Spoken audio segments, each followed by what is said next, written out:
اول حاجه عايزكم تصلوا على النبي، ولو انت اول مره تشوفني عايزه تتفرج على الفيديو للاخر وتعمل لي لايك لو الفيديو عجبك عشان ده بيحمسني انزل فيديوهات اكتر. ولو حابب تشوفني على طول ما تنساش تضغط اشتراك وتفعل مسج الجرس عشان لما انزل فيديو يوصل لك اشعار اني نزلت فيديو. بس كده من غير كلام كتير، مشاهدة ممتعة. بيبدأ فيلمنا بالتلفزيون، بيبقى على برنامج لمذيعة بتتكلم على أحداث لشخص كان عامل مذبحة وما نجاش منها ولا شخص إلا واحدة بس، وهي موجودة معاها النهاردة. فبتقول المذيعة وبتسألها عن شعورها لما شافت شكلها لما صحيت، فبترد عليها الضحية وبتقول لها تمنيت إن أنا أكون ميتة، وبيكون شكلها مشوه بطريقة مخيفة. بتقول لها إنها ما بقتش عارفة تعيش حياتها زي بقية الناس، وكل الأطفال بقت بتخاف منها. فبتكلمها المذيعة وبتقول لها إنه في جدل حوالين جثة المهرج لأن جثته اختفت على طول بعد ما راحت المشرحة.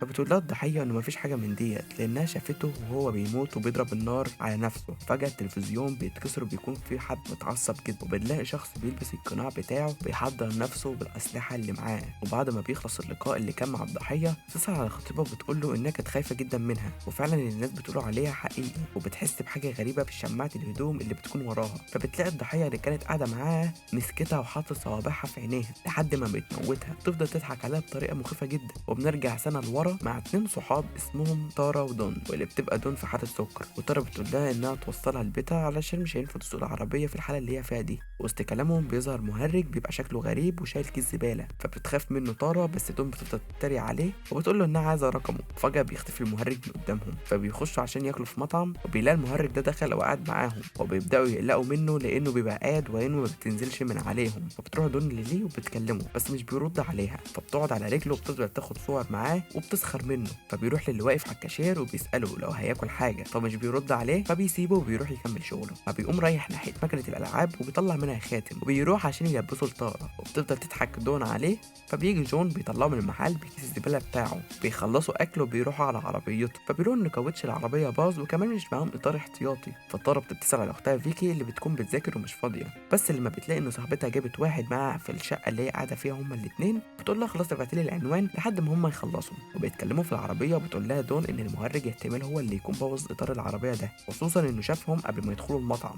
وبيكون في عامل شغال مع جون بيسمع صوت من بره، فبيخرج عشان يشوف مشهد جون اللي بيكون مرعب جدا. فبيروح على طول عشان يتصل على الشرطة، فبتلاقي إن المهرج نزل الشاطور على إيد ميكي وبيفضل يطعنه في وشه، وبيكون مشهد مرعب. وبتكون تارا عايزة تخش الحمام، فبتروح لواحد بتستأذنه إنها تخش، بس بيقول لها إنها ما تتأخرش علشان ده مستودع مش بيت. وبيوصلها وبيقول لها إنها لو تعرف توصل للباب تاني لوحدها. وبتسمع دون في الراديو عن مقتل اتنين بطريقة بشعة جدا في محل البيتزا اللي هما كانوا فيه، فبتخاف دون جدا.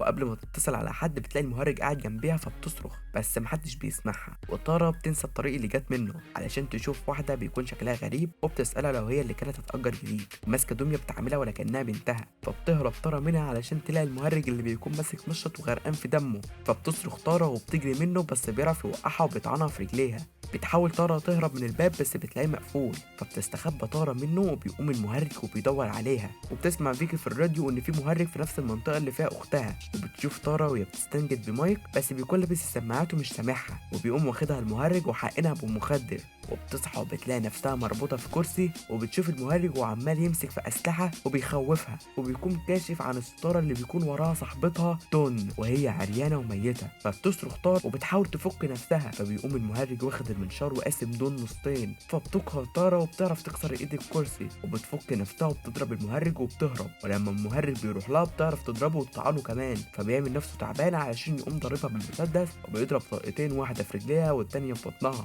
ولما بيروح علشان يقتلها يلاقي ان المسدس خلص طلق، فبيروح يجيب خزنه تانيه. وبتروح فيكي ناحيه الباب اللي هم فيه علشان العربيه واقفه قدامه، فبيشوف المهرج الرساله وبيقول لها انها تلف من الباب الخلفي علشان ترى تعبانه شويه. وبيقوم ماسك المسدس ورامي طلقه في عينيها علشان تموت. فبتشوفه طبعا الست المجنونه وبتستنجد بمايك وبتقول له يعمل حاجه قبل ما يموتهم هما كمان، فمش بيصدقها مايك وبيقول لها تبعد عنه. فلما بيتصل على صديق ستيف علشان يجي بيشوفه المهرج وبيقوم يديله بالشاكوش على دماغه. فبتروح الست المجنونه للدميه بتاعتها اللي هي بتعملها كبنتها يعني، فمش بتلاقيها، فبتفهم ان المهرج هو اللي خدها. فبتشوفه وبتفضل تعامله كالاطفال وبتقول له حقك عليها ما تزعلش، وبتاخده في حضنها. وبيوصل صاحب مايك وبيتصل على صاحبه اللي بيكون مات وتليفونه بيرن. وفيكي بتخش بس مش بتلاقي اختها، فبترن على موبايلها وبتسمع صوت جاي من الاوضه جنبيها. ولما بتروح ناحيتها بتلاقي دون وهي مقسومه نصين على القبو، اللي بتلاقي واحده صايحه في دمها وبتحسبها طارة علشان تشوف الست المجنونة وهو لابسها المهرج، حرفيا لابسها، وبيحاول يمسك فيكي بس مش بيعرف، وبتهرب منه وبتحاول تفتح الشباك وبيكون جاي وراها، وصاحب مايك اخيرا بيفتكر ان في نسخة من المفاتيح تحت سجادة الباب، وبيفتح وبيخش وبيلاقي الدم في كل حتة. بيقوم المهرج جاي من وراه وقطع دماغه علشان يموته، وبيجي المهرج يخنق فيكي بكيس علشان يموتها، بس في اخر لحظة بتقوم فيكي قطع الكيس ده وطعنها في رجليه بسنبك وبتهرب منه، وبيكون مايك صاحي من الغيبوبة اللي هو فيها، وبتروح فيكي علشان تشوف اختها وهي مقتولة ومتشوهة.